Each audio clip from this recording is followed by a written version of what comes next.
¿verdad? Y los otros sujetos procesales, en una audiencia, si se decreta una actividad procesal defectuosa, ya no pueden ahora plantear el recurso de reposición porque la Corte cambió la jurisprudencia. Antes había 3 modalidades del recurso de reposición, ¿se recuerdan ustedes? El recurso de reposición que procedía contra resoluciones dictadas sin audiencia previa, el recurso de reposición que procedía en el juicio y un tercer recurso que no estaba regulado en la ley, pero que se planteaba en todas las audiencias, por cualquier tipo de resolución judicial, planteaba el recurso de reposición. Nosotros los jueces corrían a las audiencias correspondientes y resolvíamos el recurso. Después dijo la Corte no. Recientemente, en un fallo del 2024, dijo la Corte no. Se está violando la taxatividad, porque ese recurso no está previsto en el Código Procesal Penal, ¿verdad? Se está violando la imperatividad procesal. Eso quiere decir que ahora ya no puedo interponer recurso de reposición por cualquier resolución en las audiencias, porque lo que va a pasar es que me lo van a rechazar en limine en base a ese cambio jurisprudencial que realizó la Corte de Constitucionalidad.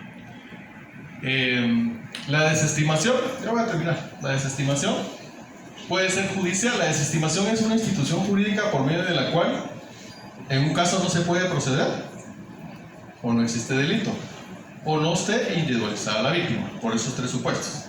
Entonces el Ministerio Público hace la investigación preliminar, determina que no hay delito y desestima, ¿verdad?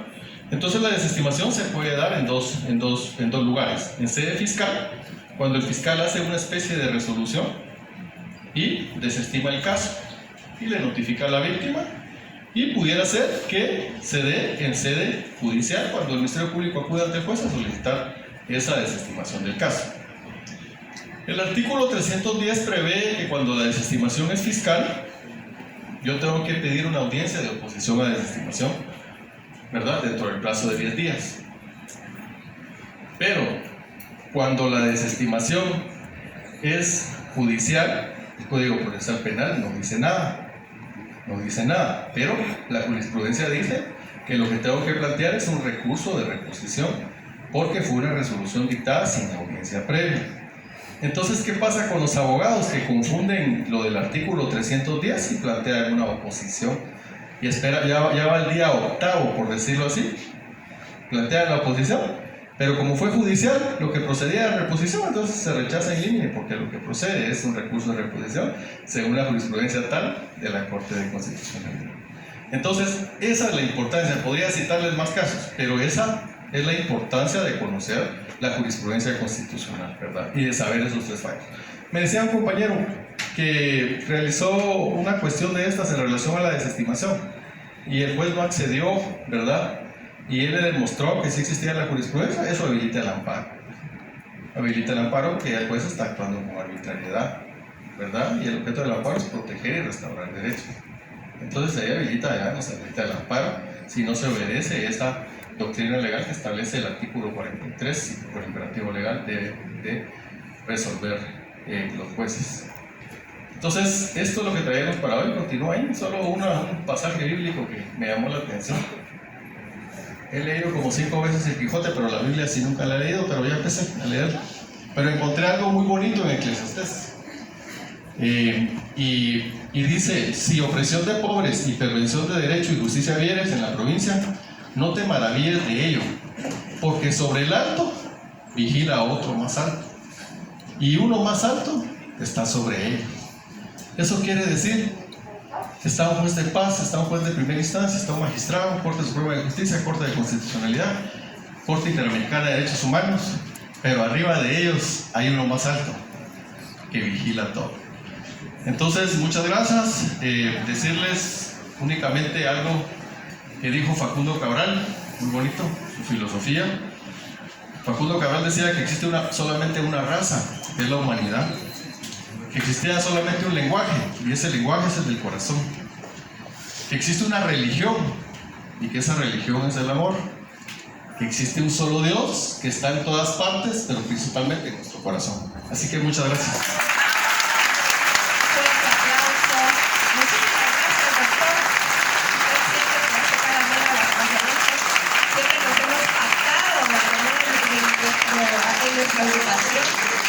Profesionales de su nivel y la verdad es que siempre es enriquecedor escucharle. A continuación vamos a pasar al segmento de preguntas y respuestas a cargo de la licenciada Zaira García. Por favor, quien tenga alguna duda o alguna inquietud que quiera plantearle al doctor, por favor, levante su mano y le vamos a facilitar el micrófono. Buenos días a todos, bienvenidos a su casa. Por favor, que levanten la mano si alguien tiene alguna pregunta, que con gusto vamos a hacer. Gracias.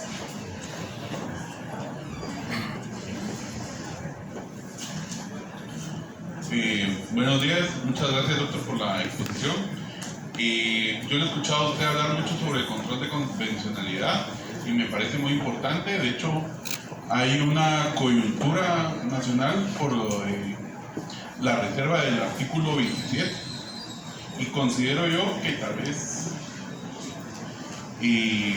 no lo escuchábamos antes porque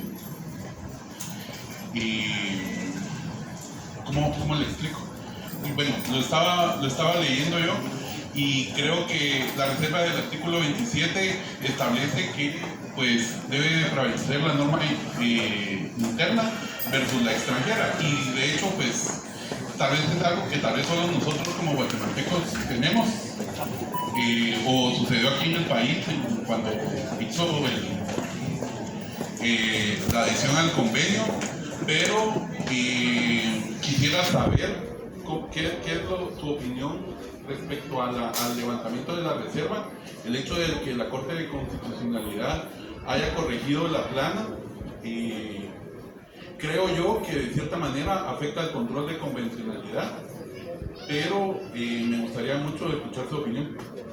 Bueno, no quisiera meterme en ese tema porque es un tema político, ¿verdad? Pero lo que sí les puedo decir es que está el principio pro homine, ¿verdad? Que si un tratado contiene un derecho humano que sea protector a la persona humana, debe de aplicarse, ¿verdad? O sea, siempre en materia de derechos humanos vamos a aplicar la norma, lo que les explicaba, la norma que sea más favorable para la persona humana. Y eso se ha hecho sin necesidad de que se haya levantado esa reserva, ¿verdad? Eso se ha hecho, ¿verdad? Eso se ha hecho. Entonces, si un tratado contiene la Constitución en el 44 dejó establecido que no solo los derechos que están en la parte dogmática, es decir, del artículo 1 al 136, son los derechos humanos, sino la Constitución dice que hay otros derechos que no excluye, ¿va? O sea, no excluye a otros derechos. Por eso nuestro sistema de derechos humanos es números apertus, no clausus. Eso quiere decir que si un convenio internacional trae un derecho humano y que sea favorable a la persona, se debe de aplicar, sin necesidad de ese levantamiento de esa reserva. Ya se ha hecho así, ¿verdad? Eso creo que pues es una circunstancia política. Gracias, doctor. ¿Alguien más con otra pregunta? Claro que sí.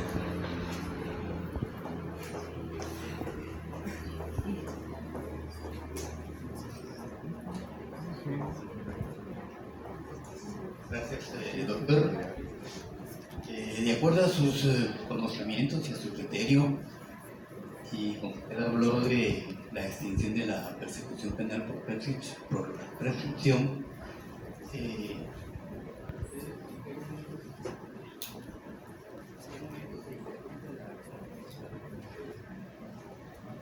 la prescripción se interrumpe desde el momento en que el proceso se paraliza, ¿verdad? Por ejemplo, en una orden de aprehensión.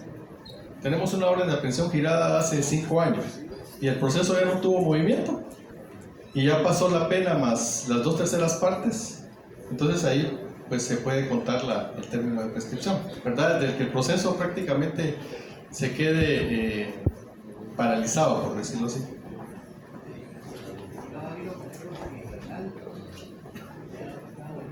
Sí, hay prescripción. Sí, definitivamente hay prescripción si no hay control judicial. Sí.